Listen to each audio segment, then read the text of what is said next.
Hello, Saline, and welcome back to another edition of SHS Today. Up first, Mitch Mazer brings us a story about Games for Giving. After that, we have Max Watkins bringing us a throwback to Geek Weekly. And finally, Andre Gatlin is back with everyone's favorite quote of the day. All of this and more on this week's edition of SHS Today. Hello, Saline, and welcome back to another edition of SHS Today. I'm Britlee Warren. And I'm Travis Woodman. And today's show is an extra special episode because today is everyone's favorite national holiday, National Arbor Day. That's the plant one, right? I sure hope we talk about plants later to make this relevant. Don't worry, we might.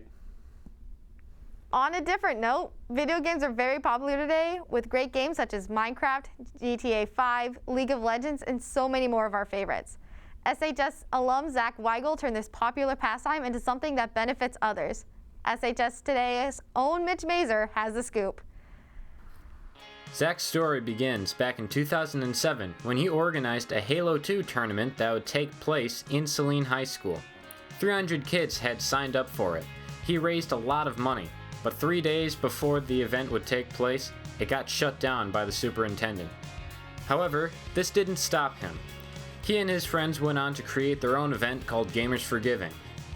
Gamers for Giving is a fundraising event that helps raise money to support bringing entertainment devices into children's hospitals all around the country. Upon this event being a huge success, Gamers Outreach was created. Their main goal was to deliver entertainment to children's hospitals, especially to the bedridden. At Gamers Outreach, we actually construct these portable video game kiosks called go-karts. And that's just an acronym, Gamers Outreach Cart. And these are devices that help make sure video games are mobile and secure inside hospitals. The tournament that was meant to take place this year was unfortunately canceled because of the COVID-19 pandemic. But that didn't stop the community from pulling through. The community showed up to support in a really big way. We had over 10,000, actually just under 10,000 unique donors who contributed to this year's campaign. And their contributions helped raise nearly $1 million in support of the work we're doing in these hospitals. We're planning to bring Gamers for Giving back next March, assuming the world is safe and it makes sense to do so. And we'll be returning to the Eastern Michigan Convocation Center. So if you'd like to come out to the event, just stay tuned to our website. We'll end up making announcements about it when the time comes.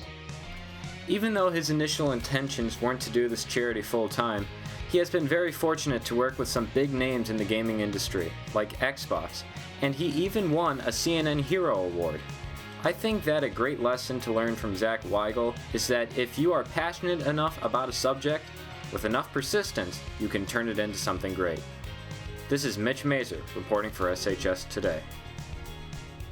Last year, the Gamers Outreach Project held over 2 million gaming sessions in mostly pediatric hospitals, and they have grown their program footprint by 42%. Thank you to Zach Weigel for helping so many children. It's nice to see one of our very own SHS Today alumni spread so much love while also doing what they enjoy. And here's where we talk about plants. Next week, FFA is holding a plant sale. 10-inch pots will be selling at $12.50.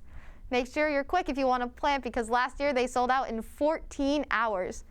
If you want to pick up your plant without making contact with anyone, contactless pickup days will be May 5th, 6th, and 7th between 3 and 7 p.m. And now for a topic that is near and dear to my heart. I don't think I want to know anything about your personal life. Well, now that I'm a senior, I'm getting pretty nostalgic about all of my years at Saline, and this next package is a blast from my past. Take it away, Max. Good morning, geeks. Welcome back to Geek Weekly, the one and only show where we cover anything geeky. At Saline Middle School, the student-directed news program, the SMS Buzz, has done one package every year for the last 5 years, Geek Weekly. The show covers fun, nerdy topics like video games, movies, comic books, and other such things, and having hosted the show once myself, I know it is an important part of the SMS program. To take a trip down memory lane, the original host, Travis Woodman, and I have decided to catch up with some old friends to relive Geek Weekly. About 5 years ago, which would be my 8th grade year, what did the program look like then? We started to get away from the daily video announcements, and we were trying to produce some more high quality segments, packages that didn't necessarily just read off a script. Geek Weekly, it was a spin-off of the high school's nerd news program, and I wanted you two to make it your own, and you totally did. The show continued after Travis left for the high school, taking on a variety of new hosts. Last year, after I had left the program, Brady Knocktrebe took on the role.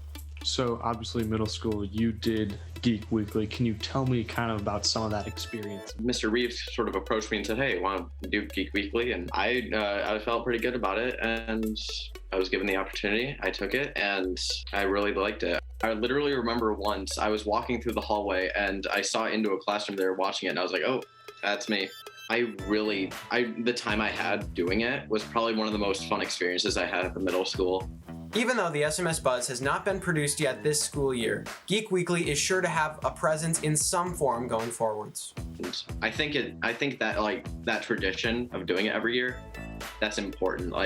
I see a future in Geek Weekly. Things haven't really stuck as much as Geek Weekly truly has for 5 years now, and hopefully someone will, like I said, pick it up this year in our last 2 months. Reporting for SHS Today is Max Watkins. Travis Woodman. Geek out. It is so great to see how Geek Weekly has changed and evolved since I left the middle school in 2017. Oh my gosh, he's so cute. I'm gonna call him Mini Travis. Well, Mini Travis was nearly 6 feet tall, so... But the camera makes him look short. Sophomore and junior girls, are you interested in becoming the next Miss Saline? Well, the time has come to submit your applications to MissSalineScholarships.com. Crowning will occur August 4th, 2021. Be sure to submit your applications by May 15th, and you could possibly win a scholarship of $2,000. If you have any questions, email MissSalineScholarships@gmail.com. Man, these April showers have really got me down in the dumps. You could really go for some inspirational quotes. Well, you're in luck, because up next, Andre Gatlin makes a comeback in another edition of Quote of the Day. Hello, my name is Andre Gatlin, and today I bring you the Quote of the Day.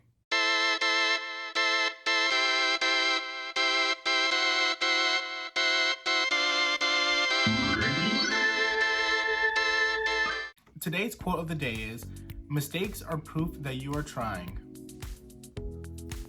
It's pretty common for people around my age and even older to think about what our next step in our lives are.